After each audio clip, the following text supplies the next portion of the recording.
Listen to their cries and screams. Let us come together and defend our children.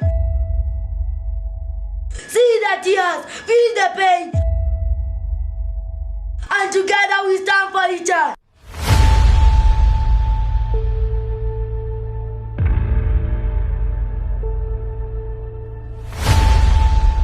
See you later.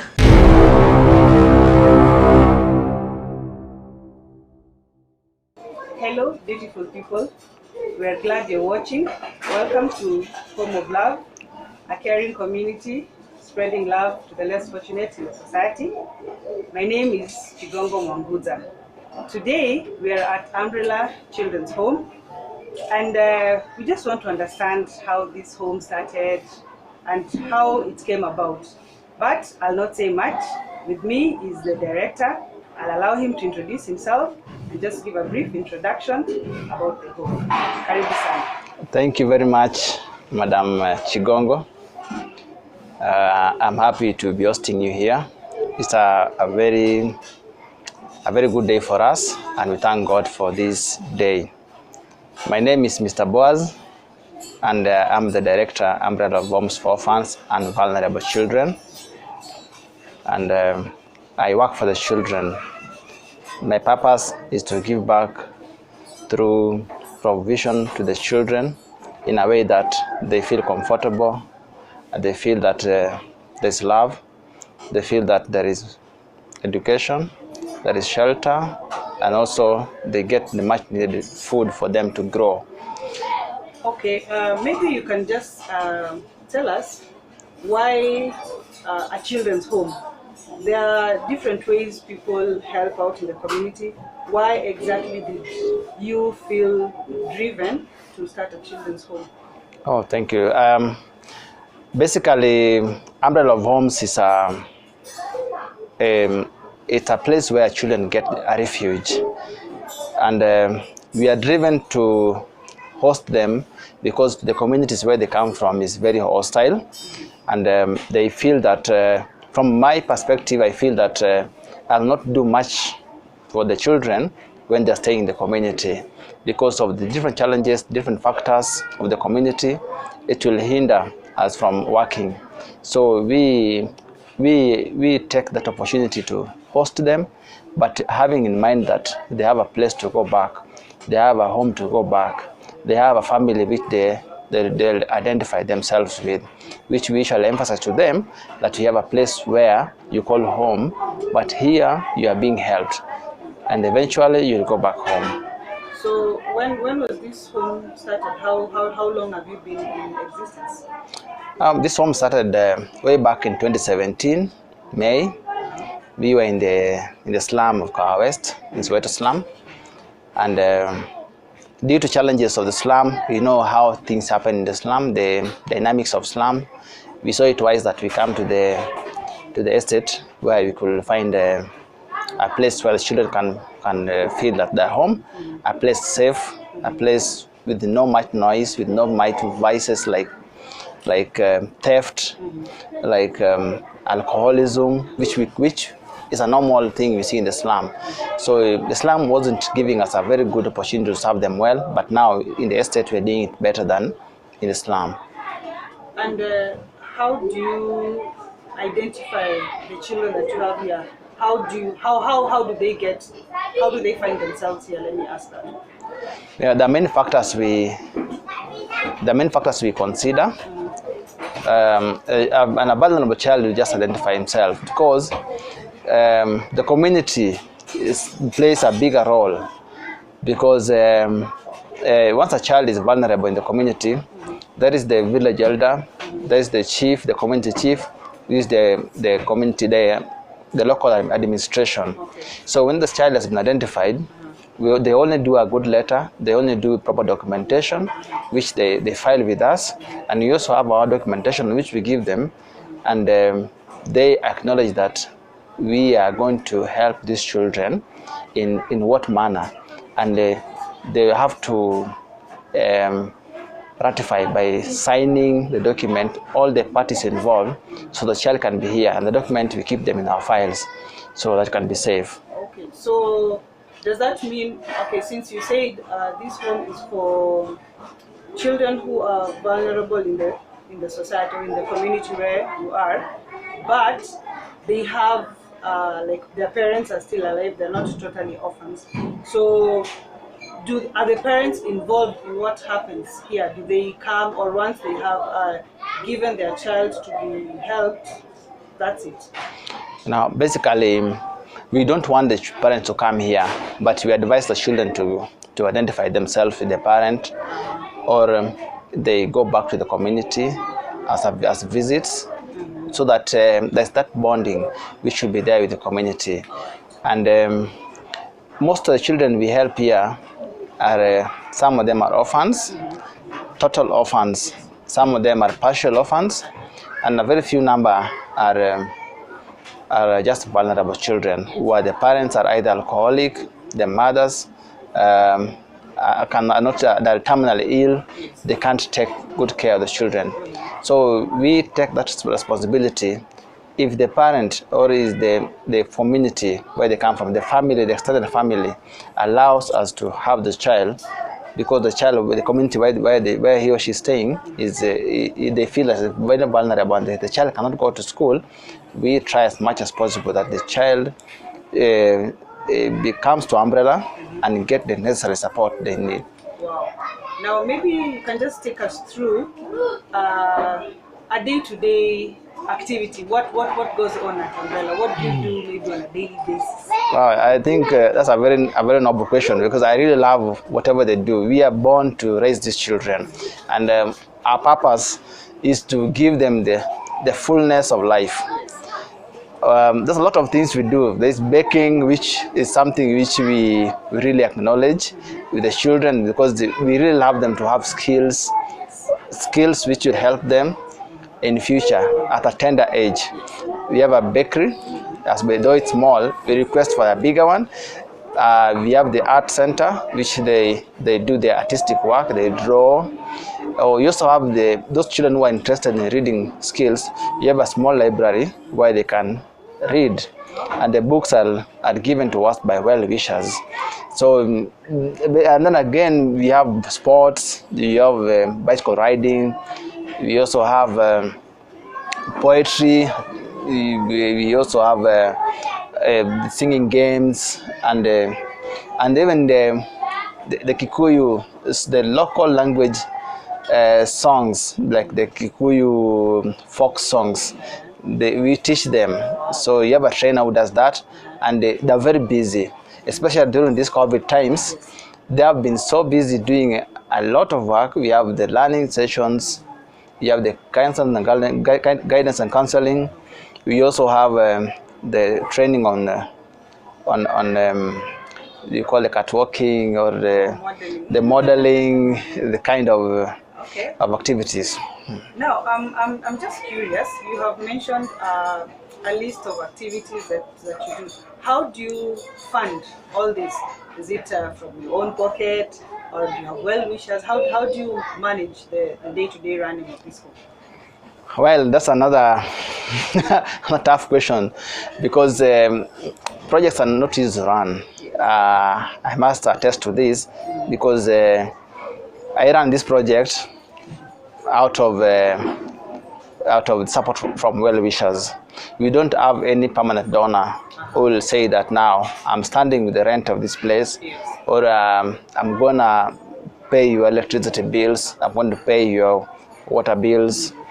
So well-wishers come left, right, and center, who will come and support us where they can. Those people of goodwill, those Kenyans, the Nairobians, who are really, really out to help the children, they know where they can invest to have their blessings. They come to Umbrella, they invest with the children, and the children, the resources they give us, we use them to support these children. And from the look of things, we've tried our best, because Umbrella started from the shackles, the chicken shackles. It's a house of chicken, but now at least we have a mabati structure, and we hope that we shall do a story building in future. So I really want to say thank you to the well-wishers who are really supporting us, and who are really they're going out of their way to spare even a shilling out of the tight and the rigid budgets, and they donate to the children. Okay, speaking of well-wishers, how has it been now that we are in this COVID period where I believe most of the well-wishers actually visit the place? Being part of a charity organization myself, where we visit and we haven't been able to do lots of those, how has it been now during this COVID period in terms of the well-wishers who come visit? Actually, these are really tough times, and I must say that it has been so hectic, because in the recent past we used to have those charity groups like from your charity organization, but due to COVID, due to the small space we have, due to the social distancing, the regulation, Ministry of Health regulations, we are not able to be hosting the charity groups, but we hope that in future they'll support us. But in the meantime, those individual families, those individual well-wishers, they still come and chip in where they can, and we really appreciate and we are grateful for their support. That's a good thing. At least there are still a few who can manage to come. And I know it's not easy running a home as big as this, with children who have come from different backgrounds. So what are the challenges that you'd say come with running such a place? Yeah, in every organization there must be challenges, and I want to say that we are not as big as you think. We only have 30 children, and I know it's not easy to take care of 30 children, because all of them will need every basic need, and I'll treat them equally as my child. So it has been difficult, because there are many challenges. Like for now in Umbrella, we need a plot. We no longer want to pay rent, because doing away with rent will create an avenue for us to do proper structures for the children, because these are temporary structures and anything can happen. So we really need a story building which will help the children in future and in future generations. It's not only these ones who are here, but every child will come to be helped in this place. Even in 2030, we'll find a place. Even as I have gone, somebody else will use the same facility to help the children. So the purpose of this is just to give back. If this plot is bought, or you do a story building here, it will be meant to help children, and we shall make sure that that's the purpose of this plot to be built. Maybe I can just ask, raising children is not easy, and maybe they'll fall sick. How do you manage that? Do you have a hospital that is your go-to hospital when maybe a child falls sick, or do you have a resident doctor? How do you manage the children in terms of the health? Yeah, that's also another tricky part of raising children in a children's home.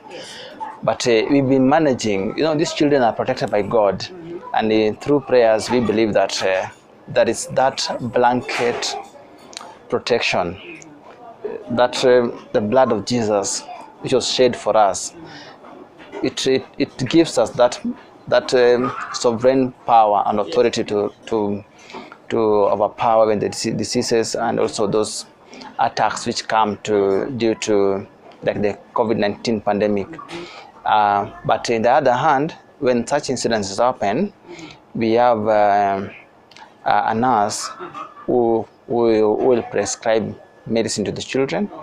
Just maybe it's a minor ailment which the children experience, like the coughs, like the nausea, and even